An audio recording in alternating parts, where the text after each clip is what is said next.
নমস্কার বন্ধুরা, পারমিতার খানা খাজানার নতুন আর এক পর্বে আপনাদের সকলকে স্বাগত জানাই। আজ আমি রাইসের একটা রেসিপি নিয়ে হাজির হয়ে গেছি, তা হলো লেমন রাইস। ডেলি সাদা ভাত খেতে খেতে আমাদের কিন্তু অনেক সময় চেঞ্জ করতে মন যায়, তার জন্য কিন্তু এটা একদমই পারফেক্ট। আর এটা খুব সহজেই বানিয়ে নেওয়া যায় আর খুবই কম উপকরণ দিয়ে বানিয়ে নেওয়া যায়। তাই যে কোনো দিন কিন্তু স্কুল, কলেজ বা অফিসের টিফিনের জন্য এটা বানিয়ে নিতে পারেন। যদি এক্সট্রা ভাত থেকে যায় তা দিয়েও কিন্তু এটা বানিয়ে নেওয়া যায়, আর না হলে ফ্রেশ ভাত রান্না করেও এটা বানানো যায়। যদি এক্সট্রা ভাত থেকে থাকে তাহলে তো জাস্ট 5 মিনিটে এই লেমন রাইসটা বানিয়ে নেওয়া যায়। তাহলে আসুন দেখে নেওয়া যাক খুব সহজভাবে এই লেমন রাইসটা কিভাবে বাড়িতে বানিয়ে নেওয়া যায়। আশা করছি রেসিপিটা আপনাদের খুবই ভালো লাগবে। লেমন রাইস বানানোর জন্য আমি একটা ফ্রাই প্যান গরম করতে বসিয়ে দিয়ে তাতে 2 টিস্পুন রিফাইন্ড অয়েল গরম করতে বসিয়ে দিয়েছি।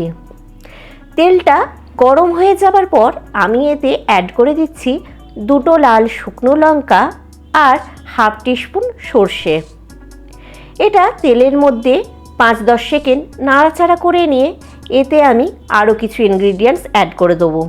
তার জন্য প্রথমেই আমি দিয়ে দিচ্ছি 1 চিমটে হিং। এটা কিন্তু টোটালি অপশনাল। অনেকেই লেমন রাইসে হিং দেওয়া পছন্দ করেন না, কিন্তু আমি পার্সোনালি লেমন রাইসে হিংটা খুবই পছন্দ করি। আমার মনে হয় তাতে স্বাদটা অনেকটাই বেড়ে যায়। এবার আমি এতে দিয়ে দিচ্ছি 1 টিস্পুনের মতো ছোলার ডাল আর 1 টিস্পুন বিউলির ডাল। এগুলো আমি 1 মিনিটের মতো ভেজে নেব লো ফ্লেমে। আমি পুরো রান্নাটাই কিন্তু লো ফ্লেমে করব। এবার 1 মিনিট ওটা ভেজে নেওয়ার পর আমি এতে অ্যাড করে দিচ্ছি 1 মুঠো চিনে বাদাম। বাদামটা অবশ্যই আপনারা আপনাদের পছন্দের মতো কম বেশি করে নিতে পারেন। বাদামটা একটু তেলের মধ্যে নাড়াচাড়া করে নিয়ে আমি এতে দিয়ে দিচ্ছি 10-12টার মতো কাজু। কাজুটা অবশ্যই আপনারাও আপনাদের পছন্দের মতো কম বেশি করে নিতে পারেন। এবার কাজু আর বাদামটা হালকা লাল লাল করে আমি ভেজে নেব। যখন বাদাম আর কাজুটা একটু ভাজা হয়ে যাচ্ছে তখন আমি এতে অ্যাড করে দিচ্ছি 2 কাঁচা লঙ্কা ফাটিয়ে, আর দিয়ে দিলাম 1/2 টিস্পুনের মতো আদা কুচি। আদাটা আমি মিহি করে কুচিয়ে নিয়ে এর মধ্যে দিয়ে দিচ্ছি। এবার আদাটা কাঁচা গন্ধ চলে যাওয়া পর্যন্ত আমি এটা ভেজে নেব। সাথে দিয়ে দিলাম 10-15টার মতো কারি পাতা। সব কিছুই আমি প্রায় আরও 1 মিনিটের মতো ভেজে নেব। যখন সব কিছু ভালোভাবে ভাজা হয়ে গেছে আমি এতে অ্যাড করে দেবো সামান্য পরিমাণ হলুদ। বলে রাখি, হলুদটা কিন্তু একদমই বেশি দেবেন না, তাহলে কিন্তু লেমন রাইসে হলুদের একটা কাঁচা গন্ধ ছাড়তে পারে। তাই হলুদটা কিন্তু খুবই সামান্যই দেবেন। আমি হলুদটা দিয়ে একটু নাড়াচাড়া করে নিয়ে আমি এতে অ্যাড করে দিচ্ছি 1 টেবিল স্পুনের মতো পাতিলেবুর রস। বলে রাখি আবারও যে এই সময় গ্যাসের ফ্লেম কিন্তু লো রাখবেন, না হলে লেবুর রসটা তেতো হয়ে যেতে পারে আর হলুদটা একটা পুড়ে যে বাদামি রং হয়ে যেতে পারে।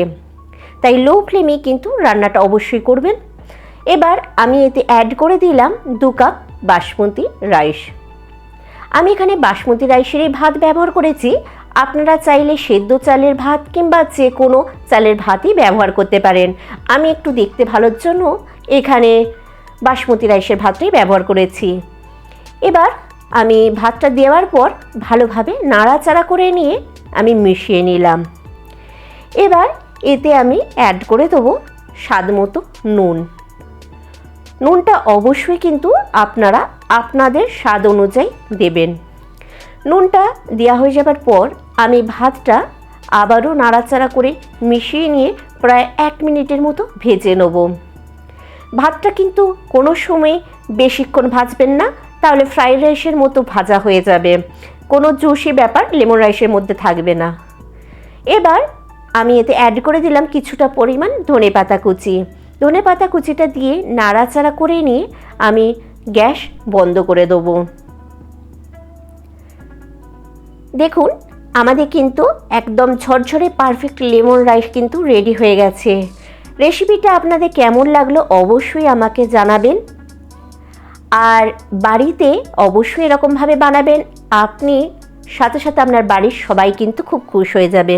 তো রেসিপিটা যদি ভালো লেগে থাকে তাহলে অবশ্যই কিন্তু একটা লাইক শেয়ার করে দেবেন। আর আমার চ্যানেলে নতুন বন্ধু হয়ে থাকলে চ্যানেলটা অবশ্যই সাবস্ক্রাইব করে দিন, আর পাশে থাকা বেল আইকনটা ক্লিক করে দিন। তাতে আমি যখনই কোনো নতুন রেসিপি আপলোড করব সবার আগে নোটিফিকেশান আপনার কাছে পৌঁছে যাবে। ভিডিওটা শেষ পর্যন্ত দেখার জন্য অসংখ্য ধন্যবাদ।